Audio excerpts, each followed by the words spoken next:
Hollywood is often accused of making more and more violent films, but there's about 9 feature films scheduled to be made in the next 18 months or so with Christian or religious themes. One of those is called Nicaea. It's the story of the Roman Emperor Constantine, his coming to power, and how the Roman Empire became the Holy Roman Empire. Now, directing that is a good buddy of mine, Rob Draper. Rob and I first got together in Wagga Wagga in 1976 through to 81. Rob was a cameraman, I was a producer director, and we made commercials and documentaries and shot news, a whole range of things that you do at country TV stations. Rob left, I left. We got together again in the mid-80s when I commissioned Rob to act as Director of Photography for the Discovering Film series, which I made out of Wesley Mission. Hosted by Gordon Moyes, we did Discovering Jesus, Discovering Paul and Discovering the Unchurched, much of which was filmed in Rome. Now, Rob has been a cameraman working in the feature film industry as a cinematographer since then. He's now shifted, so he's moved out of the Director of Photography's chair and he's now sitting in the Director's chair. A great move for him, the first time he's done that, and he's planning now to shoot Nicaea in Rome from September. So joining us on the line now from his home in Camden, Maine is Rob Draper. Rob, good evening. Yeah, it is. Well, it is. Is it evening over here? Yeah, it is evening over here. So welcome and thanks for doing this interview. No probs. Anything to help out my old mate, John.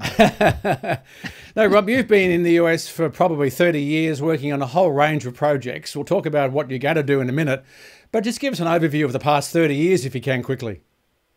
Yeah, thumbnail sketch of 30 years.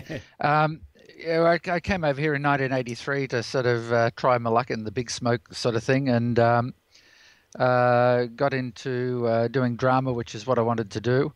And my goal was to go into features, but I got a bit sidetracked into TV and ended up during the 90s being the busiest cinematographer in Hollywood in television.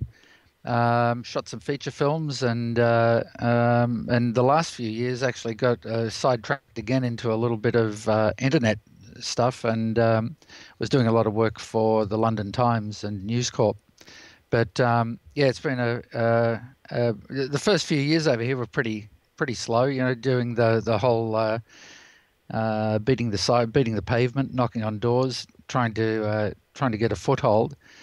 So it took quite a few years to get going, but once we got to the end of about 1988, things started to take off, and it's been pretty busy ever since. Now, you mentioned you dabbled in an internet TV channel, which I know is called singlemalt.tv, which was quite innovative and, in fact, attracted some attention around the world. Yeah, we actually were going to do a half-hour documentary called The Spirit of Scotland, which was going to be sort of a history of Scotland, but told through the common thread of single malt whiskey. And the reason we thought of that was it was single malt whiskey back in the mid 2000s, where, you know, about 2004, 2005 was the fastest growing brown spirit in the world.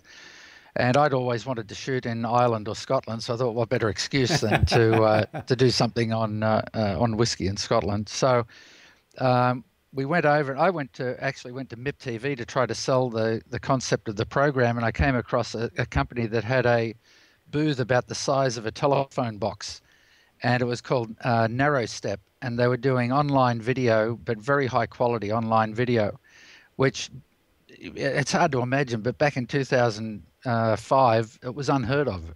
You know, people were watching videos that were only 1 inch square. And so I said to them, you know, you guys are the future of all the, you know, there's hundreds and hundreds of companies with mega booths there. But this little tiny booth was really representing the future of media. And so I started a relationship with them, and that's where Single Malt TV was born. Once I saw what they were doing, I realized that there was a big market for online video. And so off we went, and we shot everything in high definition before there were flip cameras and GoPros and all the rest of it. We were shooting in full res high definition professional gear, and caught the attention of Microsoft and News Corp, and that's how we started working with the London Times. I suppose you thought maybe that your life in feature films might have been over when you're working on single malt TV, but I know you got a call last year from a producer who said, "Oh, I'm looking at doing a film about Emperor Constantine. It's going to be called Nicaea. Do you want to come and shoot it?" Tell us about that conversation. Yeah, back in well, in the late 90s, I was doing a lot of development work in high definition for Sony and for Panasonic. And I was pushing high definition when everyone in Hollywood was saying, no, no one will ever shoot digital films here for good. You're wasting your time. And so this small company who were doing religious films for a Catholic television channel got onto me because I'd shot Spitfire Grill, and that was actually funded by the Catholic Church, or an arm of the Catholic Church.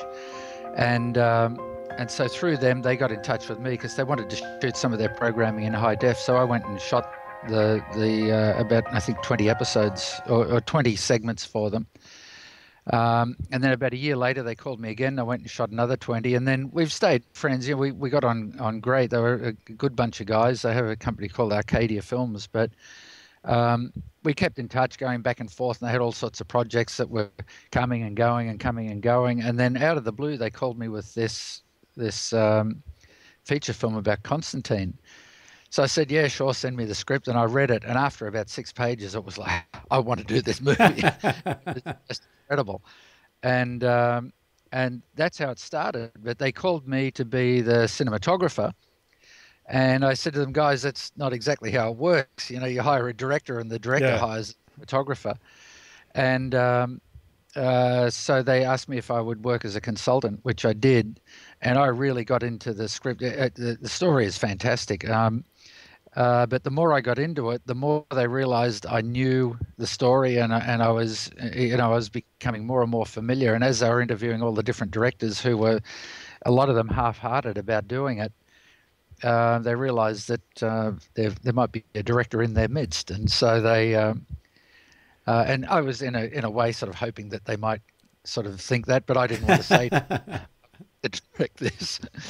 And they came to me, and I said, no, I don't want to do it. And so over a period of about a week, they convinced me that I should. And here we are, 3 months later, I'm now the director of the film. So, Rob, you came on board initially as a consultant and maybe a cinematographer, but now you're directing it, which is a bit of a shift, I suppose, for you. At first, I was a little bit concerned about it because, once you make a move from director to, from cinematographer to director, it can be a little bit intimidating for other directors who want to hire you as a DP.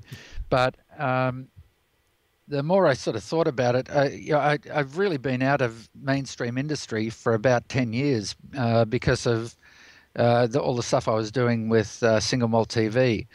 And that went on a lot longer than I expected it to. I thought it would be a couple of years and then it would be gone. But it's gone on for about 7 or 8 years. So it kept me out of the mainstream industry. And when I looked at it, I thought, well, you know what? Why not make a category change and do it and move on? And I've always sort of had in the back of my mind, I thought, I wouldn't mind having a crack at directing. And when I first made the decision, I was a little bit nervous. But the more I got into it and started looking at the script now from a director's viewpoint instead of a cinematographer's, which is very different, obviously, the more I got into it, the more I loved it. And I can hardly wait to get started. I mean, I'm ready to go. So give us a brief outline of the story. Now, I'm sure many people have heard of Emperor Constantine. They know the Council of Nicaea, and they probably know he was the guy that basically brought the Christian faith into the Roman Empire. But tell us about the story you're shooting. Yeah, well, the goal of the producers and the guys who wrote this is that they see a lot of parallels between what happened back in that period of 305 to 325 and what's going on in the world today. And so what they wanted to do was produce a film that wasn't, blow them up, smash them up, shoot them up, crash them up, and had a little bit of depth to it and told a story that so people could look at history and say, you know what, we've been through this before. There is a way out of this. We can pull ourselves out. And it's almost a way of showing people that there's light at the end of the tunnel by looking at history and saying, this isn't the first time what's going on in the world now has happened. It's happened many times before, but have a look at this period when the whole path of Western civilization really changed. I know there was a key event in Constantine's life where that happened, a bit of a battle, which you're recreating. Yeah, well, the story is really about the end of the Roman Empire, when there were four emperors in what was called the Tetrarchy. The empire was divided into four parts. There were two Augustuses and two Caesars, and basically they all just went around killing each other off. Diocletian thought it would, but Constantine was sort of a driven man in a way, and he wanted to be the emperor of the entire Roman Empire. So it's about him. The film is about his pathway going from almost a forgotten son to Chlorus, and who was the emperor up in Gaul, to becoming one of the favored sons of the empire, and then eventually becoming the leader of the empire. So what happened was there was a famous battle called the Battle of Milvian Bridge, which has been portrayed in all sorts of paintings, like from Raphael, Michelangelo. Everyone's done paintings on the Battle of Milvian Bridge, and it was really, that battle was the turning point of all of Western civilization, because in that battle, Maxentius was killed. Constantine became the emperor of the entire Roman Empire, and he was the first Christian emperor. So what happened is the Roman Empire went from being the Roman Empire to being the Holy Roman Empire, and all of a sudden off they went on a different trajectory. And up until that point, Christians were being persecuted and killed all over the empire, especially by Diocletian. He started the worst persecution of Christians that anyone had ever seen. But what Constantine realized was that Christianity was growing and getting more and more powerful, and if he wanted to control the entire empire, he had to appeal to pagans and to Christians. And so he was a very congenial sort of guy, and he got on with everyone. He was a great politician, and he realized that, hey, if you let everyone worship whatever god they want, everyone will love me. And he was right. They did. And of course, then happened once he became the emperor of the Roman Empire, and Christianity was allowed to flourish. Of course, then there was division within the Christian church, and there were two viewpoints, and that's what the First Ecumenical Council at Nicaea was about, and that's the final scene of the film. Now, of course, Rob, I know this is being shot in Rome because that's where a lot of it happened, but it's not the first time you and I have filmed in Rome. Go back to 1985 when I was working at Wesley Mission and you were in the US, and we had the idea at Wesley of making a documentary series about the growth of the Christian church. In some ways, what you're doing now is continuing that story, but Discovering Jesus, Discovering Paul and Discovering the Young Church were 3 12-part documentary series which you and I travelled around the Middle East and shot over 2 years. And so in some ways you're coming back to where you were, 30 or 25 years ago? Don't say full circle. Yeah, no, it's funny because when, to be doing this film in Rome, and this subject has never been done. They've done films up to 300 and they've done films from 325 on, but they've never done this period from 305 to 325, which is really an important period. But to be back there shooting in Rome, it's kind of funny. When I was walking around a couple of weeks ago, we went over to St. Peter's Square, and I was remembering the time we were filming the Pope, and I went in and bumped into him and all that. Doing audio, and I bumped into the Pope, and everyone grabbed me out of the way. And you wouldn't be allowed to do that now. But yeah, it was sort of bringing back a lot of memories, wandering through the Roman Forum, and when we shot at the Arch of Constantine, and the stuff that morning when we were in the helicopter flying down the Appian Way. I mean, it was pretty cool stuff. It was cool, and congratulations on going back there. And I think you're sort of continuing the story, mate. After the end of the New Testament, you're doing the next most significant event in the Christian faith. Yeah, no, it's actually good, and the response we've had from well, we just went on a trip to Budapest and another one and the same trip we went down to Rome, and the response we've had from people in both those countries has been absolutely unbelievable to the script because, and especially in Rome, because all the Romans, realize that's their history. And that's what they say. You say, "What do you think of the script?" And they go, "Well, what do you think? I think of the script. It's my history. It's my culture. It's who I am. It's where I'm from." And that's fantastic. Now, Rob, I know Nicaea is being shot in Rome, but it's one of a number of films being shot around Christian and religious themes currently. Well, I think there's a couple of reasons. First off, Hollywood's likes to everyone there likes to copy everybody else. So, and just in case one of these films hits, everyone figures they better be in the game as well. I think that's part of it. But I think there's a bigger reason, and the reason is that I think a lot of audiences are getting tired of the same old stuff being dished up to them all the time. And I think there is a growing percentage of the audience who want something a little more substantial out of their entertainment. They don't just want to go for an amusement ride. They want to have something that they can think about. And I think you just look at Les Miserables. That's not a roller coaster ride. It's a serious film about an important part of history. So, and it's doing really well and got a lot of Academy Award nominations today. So, I think people are looking for a little bit more depth and a little bit more guts out of their entertainment. But also, as the people in Italy said to us, things are really bad in Italy, and we were there just before Christmas, and they said when you go down the Via Babuino at night on a Saturday night, everyone's out, and the guys said, but have a look at how many people have shopping bags, and they were right. There was no one.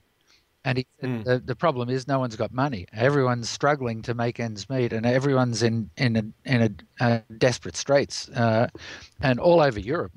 Greece, Greece to start off with, but all through Europe. So it's also a little bit of an escape, and they like the fact that you look at it and say, well, look what happened back then. Things changed, things got better, and the same thing could happen now. So it sort of gives them a little bit of hope, a little bit of light at the end of the tunnel.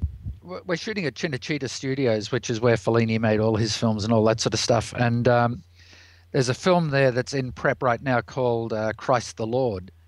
And I don't know if I can say too much about it because a lot of the stuff's confidential. But the production designer on that is Francesco Friggeri, who is actually going to be our production designer as well. And he also did The Passion of the Christ for Mel Gibson.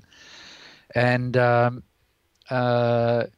their film is probably a little bit more religious based than ours. Ours is going to be more skewed towards the historical side, but still with quite a bit of theology in it.